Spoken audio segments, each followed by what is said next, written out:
All right, teammates. We are back once again. If this is your first time listening to the Move Swiftly podcast, welcome to the number one show on innovative teamwork. Great to have you. Looking forward to having you back for more. To my regular listeners, you already know what goes down when you hit the play button on this show. Whatever you may be going through, whatever challenges, difficulties, whatever may be going on in your life, we are here to indirectly tell you you are not going through it alone, and you do not give up on whatever it is you're going through, because there are people who have been there and done that and are here to serve you in a way that you need to be helped or be served and things like that. So all that being said, today I have a Mr. Rob Tracz, right? And he is coined the phrase prime performance. And you guys know I do a lot of thought leadership work. I have been in the business for a couple of, I still consider myself fairly new, but I've been in it for got some skin in the game. I'm telling you, Rob, I have not heard the concept of the term prime performance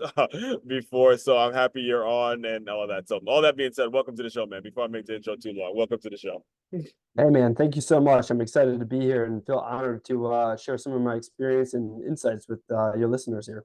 Yes, and like I said, I mentioned, some of the work you're doing now with Prime Performance, but I want to take you back a little bit and go back to your background, because there's a lot of synergy that we have in regards to some of the things that we may have learned as high school football players. And it's crazy to think about it, because I'm out here in West Palm Beach, and my high school, I grew up in Maryland, and they actually just played a game in Miami. So I got a chance to see them this past August, and I got a chance to see how big the program is becoming. And I talked to the guys and all that, and some of the people that coach me, and we were just kind of reflecting on how much you learned during that time. So I'll give you the microphone for a second to talk a little bit about your background, the things that you learned, and how it kind of shaped you as an adult now.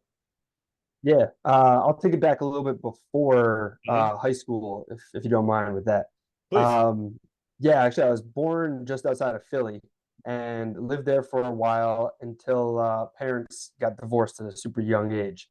I Hmm. was bouncing around a bunch of different schools, like the early grades, like kindergarten, first, second, third, fourth grade. Oh, Um, and as you can imagine, shifting schools every year, it makes it pretty difficult to make friends and let alone maintain any friends too. absolutely. So come like fourth grade, all I care about is just like video games, because that's all I got. So I got video games. It's just me, my mom, and my sister, Hmm. and we find ourselves plopped in this small town upstate New York called Highland. And my only friend really was this little kid named Sean Caswell, and he liked video games and played like Madden and all the stuff back then. Hmm. But I never actually played football. And the more that I hung out with this kid, Sean, the more that I kind of got pushed into playing football. And keep in mind, though, I was this short, little, out of shape, dweeby kid. And thank God that Sean's dad was the football coach, because he was able to drive me to practice and whatnot. Hmm. And I'll never forget the first day of football practice. I learned two valuable things that day. Number one, you can't wear jeans to football practice. So I showed up to football practice wearing jeans, and I was like, I don't know what I'm doing here. Right. This, the second thing I learned, though, not having very many friends and Yeah. not being in very good shape, I noticed that the kids that were more popular, the ones that knew everybody, they knew the plays, they got to play a lot more. Hmm. They were in better shape. So I could barely even finish like the warm up lap in Pop Warner. Hmm. So, but what I could do though is I could do some of those jumping jacks. I could do some of those push ups and sit ups. Not as many as I'm supposed to be doing, but I kind of got myself going into it. Hmm. And that's really what kind of clicked in my head, that I need to start taking care of myself and start pushing myself physically. Because a year or two later, I found myself in a starting position as a running back and helped our team go on to like undefeated seasons in modified, which is not that crazy, but Right. going into high school, being the first team to win a section title for our class, Right. and um, and then eventually going on to playing college football and a lot of other sports too. Right. But that simple act of pushing myself and getting active and moving myself Hmm. allowed me to choose the discomfort of putting it ahead of time which Yeah. then brought over to football, wrestling, lacrosse, and eventually rugby and Hmm. a lot of other sports where I became a leader in all those different Hmm. teams and winning different championships, the state championship in rugby, and a bunch of other things too. So Hmm. that football taught me the discipline, it taught me the grit, it taught me the socializing, the teamwork, the bringing everybody together, the becoming more intentional with what I'm consuming kind of thing, Hmm. and all those other things. So walk us through some of the examples you would that you're able to share because you said a lot of great things there, and I want people to really understand how sports affects you outside of your just doing well and maybe going pro. Actually, I just finished an interview in which there's a big USC fan, and we were talking about how 1% of people are going to go pro. However, the things that you're able to do in your day to day and the things that you're able to learn, the way you're able to socialize, the way you're able to meet people, and the confidence that you grow. You, like you just mentioned, came from a broken home and you were able to really, I mean, it seems like it really didn't affect you as much when you started to see the confidence or you started to build some confidence in sports. So, how were things for you as you were going through school and you start to like, what examples can you share in terms of how things were going for you in school as you're starting to become kind of known as a sports guy? Yeah, I kind of breezed past it briefly, but yeah, as soon as I started getting in better shape, I started Yeah. playing a little bit more, and Hmm. then that little bit of playing time started to get to a little bit more attention from everybody else on the field, on the Yeah. team. Then the better I got, the more time I got to play. The more Hmm. time I got to play, the more the other guys on the team would want to hang out with me outside of practice, outside Yeah. of the games. Acceptance. Yeah. And the more of that happens, the more birthday parties I got invited to. So as a Yeah. young kid, in order for me to be able to go to birthday parties, I had to make sure my grades were up. Otherwise, I couldn't go. So Yeah. just the Shout out simple to fact mom of on that me, one. Shout out to mom and yeah, dad on that for sure. definitely. So yeah, so I needed to make sure that my grades were still up there too, and then that just kind of pushed me. That same grit, that same discipline of working hard Mhm. went to undergrad, and then undergrad graduated, and then I was like, okay, well now what? And then I Yeah. decided to go back to school for grad school, and everybody was out partying on Friday, Saturday nights, and I was in grad school, and I had to work through grad school, so I didn't have the time necessarily Mhm. during the day to get my studies in. Yeah. So I would bring my buddies to the bars at like 8 or 9 o'clock at night. Mm. I would go home, go to sleep. I'd wake up at like 3, 4 a.m., pick them up from the bar, drop them off at home, and then I would do all my studying and catching up on my homework from like 4 a.m. to like 8 a.m. And then I'd go to work and then internship and then so on. So Yeah. I got that discipline Mhm. from From that. football, from wrestling, early morning workouts, all Mhm. those things. Yeah, you actually beat me to it because I know because I played at Stony Brook. I know a lot of people that actually transferred from Stony Brook to Cortland, and actually I think my coach played. He played at Cortland. There's a lot of obviously well now Stony Brook's kind of a high end FCS program. They're in a bigger division, but there were times probably when I played there where I thought it would be possible that Cortland's D3, right?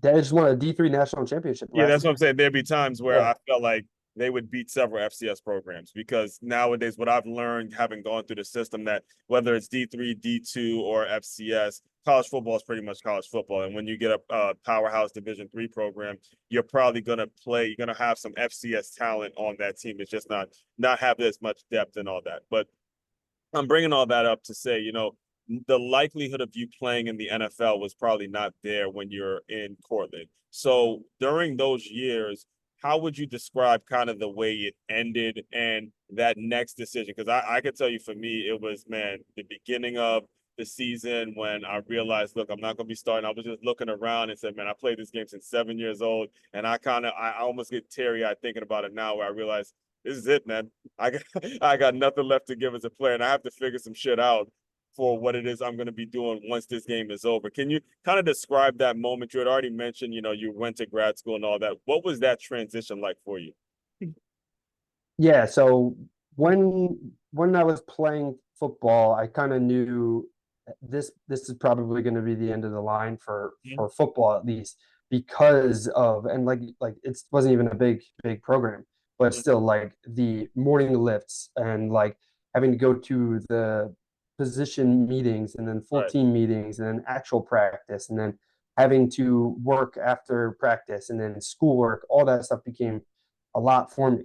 So when I retired from football, Mhm. I shifted over and started playing rugby because I thought this would be a little Oh, less cool. serious. Okay. Mm. Yeah, which it ended up not being. And then that still became it became a different thing because it was still the pushing ourselves hard and Mhm. being competitive on and off the field, still socializing, getting together, and that family aspect. Because you remember, like I was saying, like my Mhm. family was broken at an early age. So Yeah. leaning into sports, once I found my sports family, that Mhm. became my new family.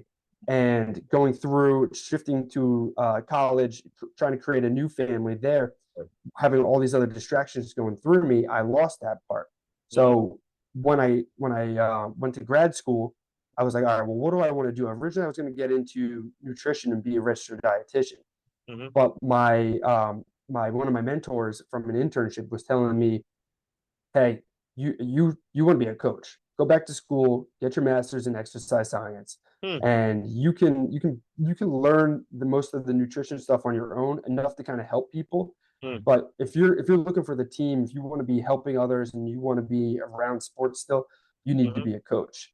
Mhm. And that's why it was an easy thing for me because I was able to stay in the gym where I grew up, Right. working out all the time.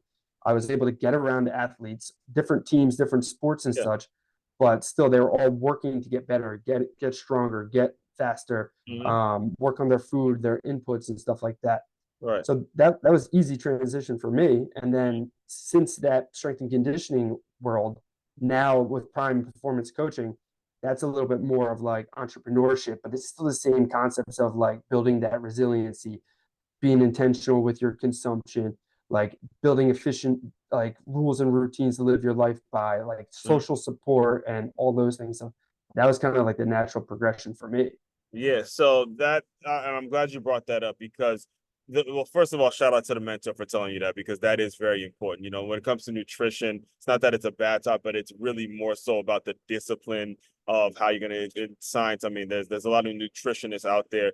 More so, it's about the discipline that the person, the client, that the person has, and what they're actually working out for. Like I'm training for a marathon now, so I know I don't need to be I need to be eating a lot of veggies, a lot of greens, and things like that. I didn't need a nutritionist per se to tell me that. I need a coach to tell me that. And a coach to get in my butt, make sure I'm doing my miles and all that kind of stuff. So the question I do have though is because we're coming from the sports world and the football world, when it comes to finding clients, we have kind of the luxury of finding people that were initially motivated by playing sports. Now, like you had just mentioned, transitioning into the entrepreneurship world, and I've worked at several gyms, now it becomes a challenge possibly to get just regular people to show up at a gym, to get regular people to sign up for sessions and stuff like that. So when you're talking about prime performance coaching, it's not, I'm assuming it's not just athletes. When were you able to transition to say, okay, I don't just necessarily want to train athletes, but now I could just train everybody? You know, the mother that just had the baby wants to get her body right, or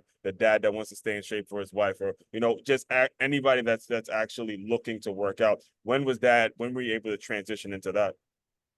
Yeah, that one that came before I started with prime performance, before I started that whole idea. Mm-hmm. Um, but that was just in in the strength and conditioning world, typically you're going to take two different routes. You're either going collegiate and trying to get to like a pro team, something like that, or you're going private sector. Yeah. And I decided to go private sector, and it just brought me to a wider range of people. And then I'm working with kids going D1, a couple ex-professional players, people going to like trying to get to the Olympics, Mm-hmm. high level guys, Right. and putting in a lot of work, putting in like actually genuinely caring too, Mm-hmm. because it's not just like, hey, got to get their bench up, got to get that stuff up too. It's like checking in, making sure like, yeah, are you actually getting the sleep you need to? Are you doing Yeah. this? Are you doing that? Like, Mm-hmm. how do you expect to be doing this and that if you're doing X, Y, and Z? Having Exactly. those conversations with these athletes, that got them talking, and then introduced, obviously you seeing different family members and such. And then Uh, all of a sudden, high school kid going D1, his parents are athletes or ex-athletes, and they want to start training. So then talking with them and then younger siblings and things like that. Huh. So it was a slow progression, but it Right. was a progression.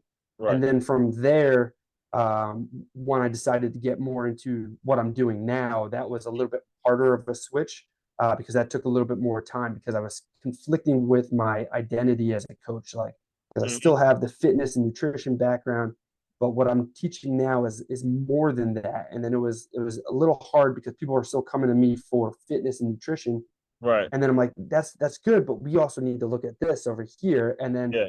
that was like a challenging time for me. But Now, yeah. was this at a gym that you were doing this? And I'm asking because I used to, I don't, you're probably familiar with it, but I used to be a trainer at a gym named D1 Sports and Training. And the way it worked is they had these celebrity athletes. I'm not, I don't think they actually had any in the closest one in New York, I think was Bill Parisi Speed School or something like that. But basically, the way it would work is they had these athletes and they would endorse these gyms and they would offer services. They would call it for the athletes, but they would have me do boot camps and stuff like that. So, was this something that you were just going out and being a personal trainer on, kind of a personal trainer, but was it through a gym that might have been kind of holding you back from what it is you were trying to do? Um, so I guess so I was at a gym that you could consider to be like a D1 almost. But it was much smaller. It was not it was sole gym, not a franchise or anything. All right. Um, but we were in a pretty decent area where there was a lot of parents who were involved with the kids, and the kids were motivated to drive to get Mm-hmm. forward to the next level. So it was about being human and having more conversations. So like when Yeah. the parents are there to pick up the kids, or when the kids are back from college, is Got it. having those conversations, checking in, making sure you're developing those relationships. Like, oh, how is your mom? What's going on? Blah blah blah. Because Mm-hmm. that gets carried back, and I think it was just the communication was what really helped Right. like broaden the client base. Yeah, it's amazing because even as I'm sitting there talking to you, I'm thinking back to how you grew up in the broken home, how you grew up, and now you're able to kind of empathize with other athletes that can be going through the same thing that some of them probably use it as an excuse. Oh, dad's not in my life, this, that, and the third. But you're able to speak to them and say, hey, what time are you going to school? What time? And I'm bringing all this up because you eventually transition into becoming a speaker, with keynotes and hosting workshops and things like that. So talk a little bit about how you were able to, first of all, develop the confidence to be a public speaker. Because actually, the previous guest I just had on, we were just talking about how most people would rather die than actually be a public speaker. So speak on when you actually decided, all right, look, let me transition all the work I'm doing, and now I'm going to address audiences and speak publicly and be very open and vulnerable about my story and all that good stuff. Yeah, yeah. I think I saw a statistic the other day that was like public speaking was the number one fear, and Number then one fear. like number like four was like dying, and number three was like spiders. So more people Right. are afraid of speaking in front of a crowd than they are dying from spiders, which is Exactly. Yeah, nuts. yeah. It's crazy Um, too. I guess because I've been doing it for so long now, but I mean, yeah, I guess if I can go back to my older stuff, I can sort of see why people are like, I'm not touching that. yeah. I mean, I think it's just I, I I always found myself in like a leadership position for Mhm. sports. Like I was varsity captain for football. I was and lacrosse was junior senior year. Oh man, Wrestling, we gotta bring up you, New Yorker man. Gotta bring up lacrosse, baby. Sony Brook did yeah, this lacrosse team was some badass. I actually did an NIL it's huge. deal with one of the lacrosse players this past year. Shout out to Michael, man. Nice, nice. And yeah, and then wrestling, I was a 4 year varsity captain. So being captain on varsity as Right. a freshman, there's a lot of like pressure, and there's kids your age looking up to me. And that I'm always in front of everybody talking, leading practices and warm ups and things like Mhm. that. And I remember it was just it it was hard. It still is hard a little bit, but Yeah, when the you're on stage in butterflies front never of a go anywhere. couple, Like you're always gonna have like before. it's yeah, now it's more about like channeling and stuff. Like, Hmm. because I remember one time in football, our senior year, we just came off of our terrible season where we were expected to win state, and we ended up choking and not even making the playoffs. And so we came in my senior year, and now nobody's talking about us. No one's like, there's no hype or anything. We Hmm. lost the game, and then like everyone's dragging their heads and everything. And I remember coach brought everybody in. He's like, okay, let's start a practice. And I was like, no, no, no, no, I got to say something. So I brought the team in and I'm just like, I didn't even know what was going on. I basically blacked out. And I've got kids now coming up at like weddings and such. They were like, Rob, I remember that one year when you brought everybody in. And I Wow. was just like, geez, that was nuts. Yeah. But that's so speaking has always been like something that I guess I can do. Yeah. But yeah, the nerves don't go away. You All right. channel it as excitement, and then that kind of motivates you. And once you really know what and are passionate about what you're talking about, and you're not trying to recite anything, because when you recite something, then you're going to have that pressure of, oh, I meant to say it this way, or I should have said it that way. Mm-hmm. When you just kind of flow and it comes from the heart, it's so much easier. So when it comes to actually what you speak about, and I was looking before we started recording, I was making sure I checked out your. I do my research for you listeners, regular listeners. You guys already know I do my research on people before they come on. You actually have a system, like a process that you go by, like a curriculum that you go by. Can you kind of share a little bit about how you came up with it and how it ultimately helps people get where they're trying to go? Yeah, yeah. So the whole system, I break it down really easy. It's just like you might recognize this: look good, feel good, do great things. Oh man, Deion I did Sanders the said same thing with. I something mean, similar. so I'll break down just because you said I have to tell you how I came up with Swiftly, right? So you know how you had the skilled guys, right? That's Yeah, S. Skill guys, that's our wideouts, our DBs, our running backs. Well informed is WI, that's linebackers, quarterbacks, tight ends, the guys that need to know a lot of different things. Front team is basically the O lineman, D lineman. So it's Swift. All right. So to be great at one of them, you have to add LY. That's lift yourself. So if you're a quarterback, you got to be just as fast as the receivers. If you're a lineman, you got to be faster like a tight end and stuff like that. So that's where the whole Swiftly acronym it came from. When I'd be at practice and they'd split us up into group A, B, and C, and they have us run together. And you see certain guys that were B group running with A group, and it was all football stuff. So I'm glad you said that because of how much football actually can. I mean, and it seems like it was just like you. It's like I woke up and realized, holy shit, this would work in business. So anyway, go ahead, go ahead. I'm excited for you to share this, man. I didn't know this. yeah. Well, I'm glad you dove into that too, Yeah, because I was looking at your profile and I saw the plus LY, and I was yeah, like, oh, that's interesting. I wonder what that's for. all right. So So that's now good. you got it. Yeah, that's it. Yeah, so I guess let me kind of like fast forward when I Mm-hmm. was in that one gym, private sector. Basically you get the taste of entrepreneurship. So you get the scheduled clients, you get to work with who you want to, you get to work as many hours as you want. I thought it was great. So I scaled my book of clients up to 60, 70 hour like work weeks. So I'm working like 10 to 12-hour days, 7 days a week. Yes. And that went on for almost 3 years straight.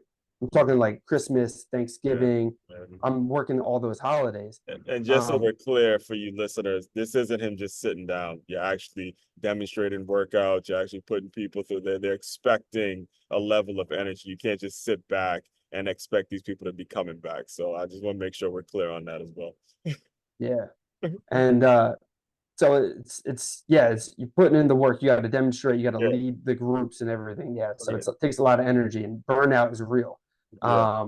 But I didn't believe it, so I kept going with it. Uh-huh. And I get caught in what I call robot mode. Because robots, they're great. They're very efficient. They're good at getting work done. Mm-hmm. Um, but they lack that awareness. They lack that human aspect. Right. And it's good. You can turn it into robot mode when it's time to work, and you really got to get it done. But Mm-hmm. if you're in robot mode for too long, you lose yourself. Yeah. And that's where I was. I was 3 years into coaching.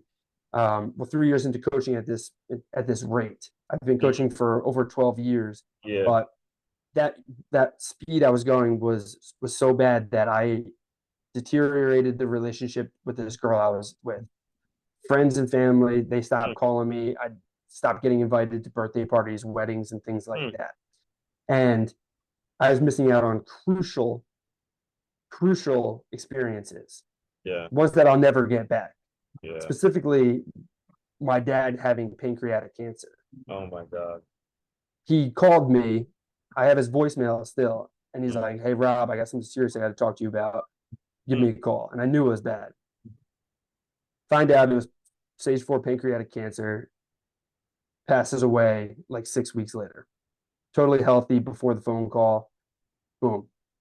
And I was working, and I was actually driving from Connecticut down to Philadelphia to be by his bed while he was in hospice. And then I would drive back up to Connecticut to train clients, work all day, and then rush back down to Philadelphia, just like praying that he wouldn't pass away while I was in the car or at work.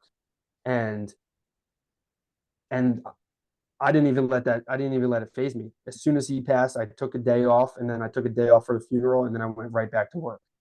And I went like that for like about another year Hmm. until it was a holiday weekend. People were traveling, barbecues, stuff like that. And I was sitting in my apartment in the dark on a Friday night because I was trying to fill my schedule for the Hmm. weekend, because that schedule was a distraction for me. And that Yeah. without that distraction, I opened up that room for reflection. And Right. in that reflection, I was like, what is going on here? Like, Hmm.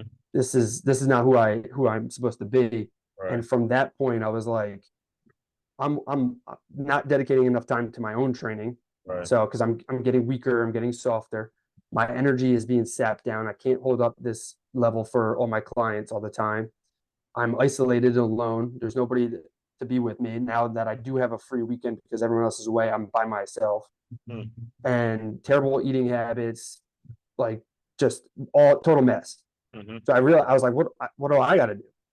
And that's when I went back to what's worked for me over the years, Hmm. pushing my comfort zone, getting serious with my training, being intentional with my consumption, not just my meals and nutrition, but also my media too. So like the books, the music, the TV shows that I'm watching, pay attention to what I'm consuming in that realm, and make sure it's motivating, educational, and uplifting. Hmm.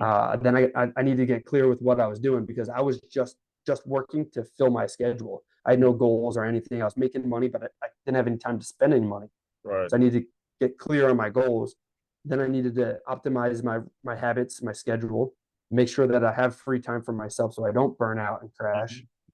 Then I can look at what's my support system. I I have a framework that I talk about on stage, my team Right. triangle. The top of that triangle are the coaches, the Hmm. mentors, role models that you would look up to. So who am I trying to model after? I didn't have a guide. I was just working to make money. I don't have anybody that I was trying to reflect after. Hmm. Next tier down is your captains. So who's your support that you can lean on?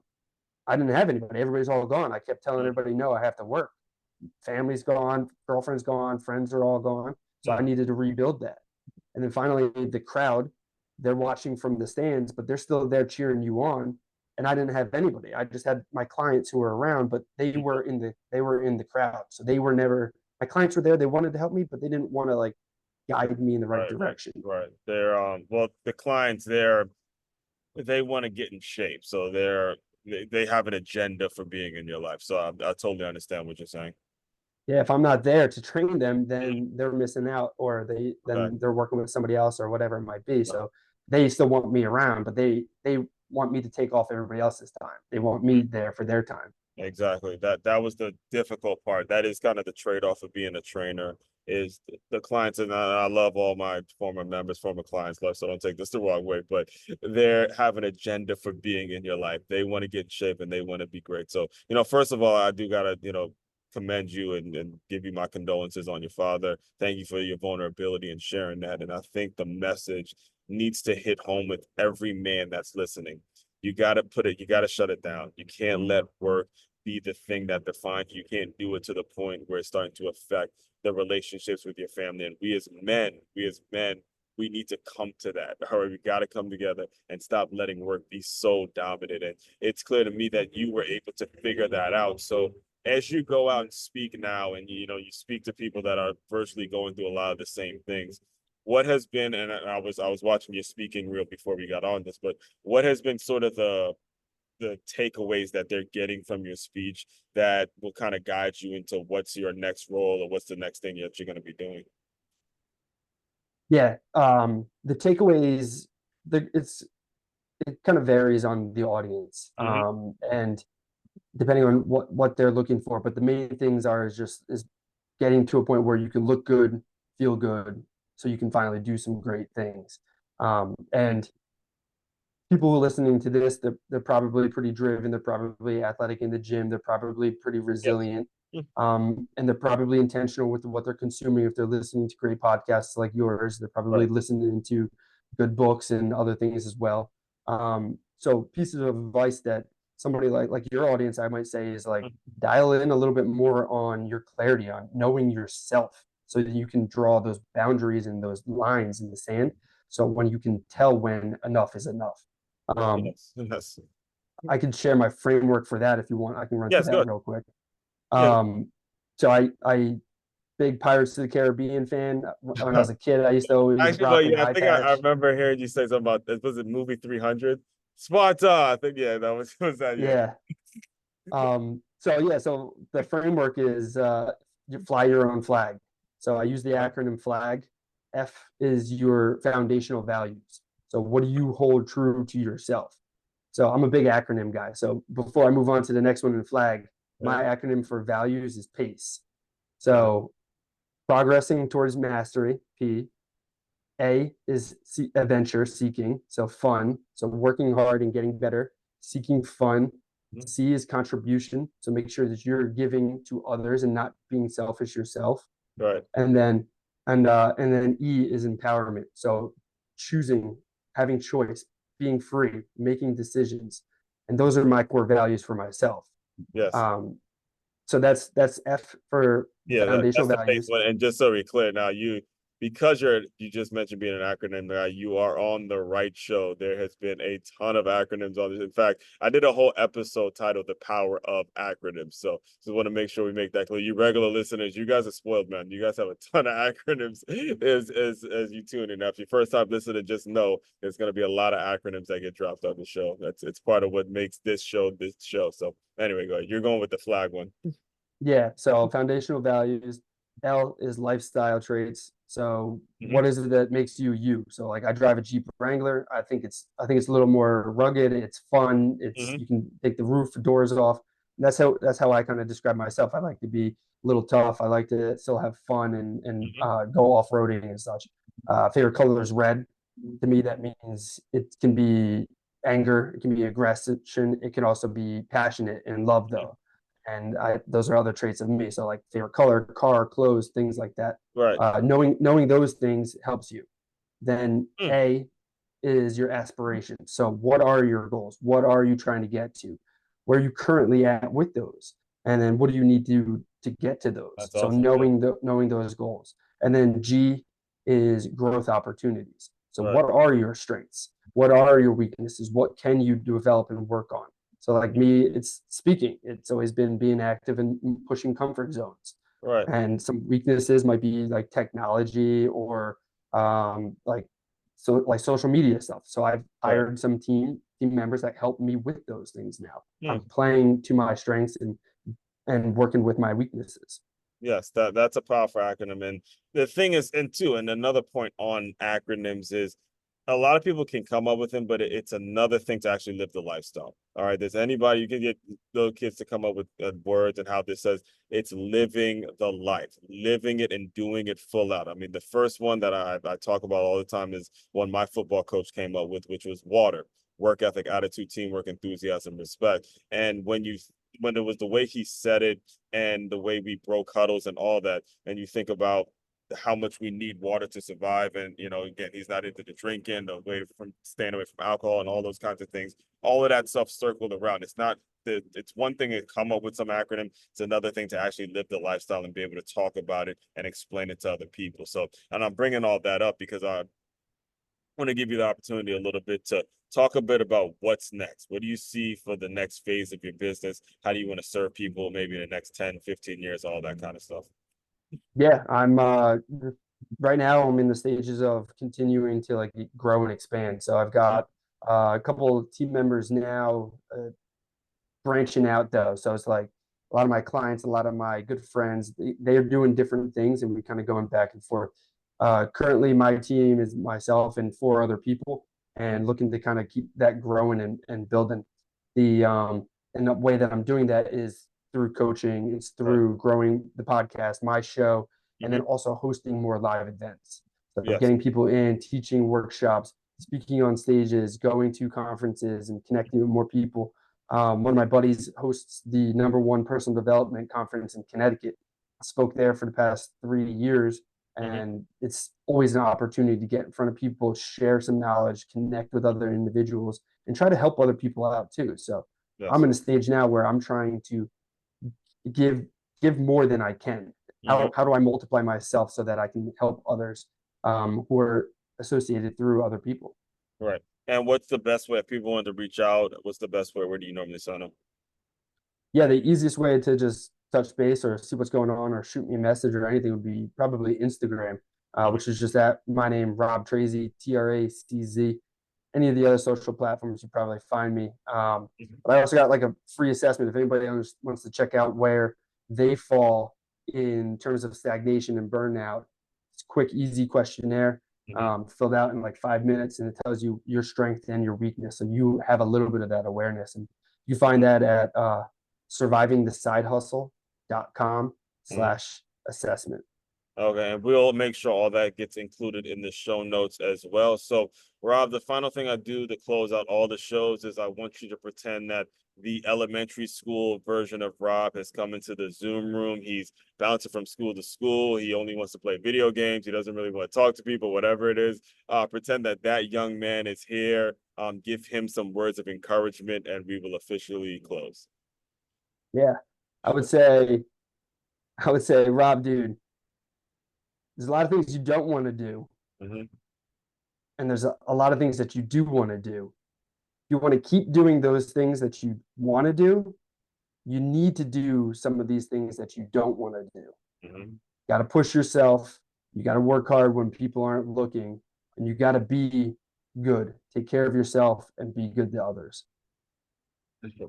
That's it. And as regular listeners know, the reason I close out the show with that question, because if you are that person, if you are actually the person that he's talking to, we're here to help you. We're here to push you and understand that even though it may feel like you want to give up, maybe so easy for you to just kind of throw in the towel, don't you do it. Don't do it. All right. There's so much more life that you can live, so many great things that you could be accomplishing with yourself if you just take it another day. Just go another day. That's all we're asking. One more day, one more day, one more day. You stack that up. Eventually, you just start to pull yourself out of whatever tough situation you're in. So, again, Rob, appreciate the work you're doing, man. I'm so glad we were able to connect and stay in touch and all that good stuff. Everyone out there, fellow teammates, continue to move swiftly. We will talk more soon.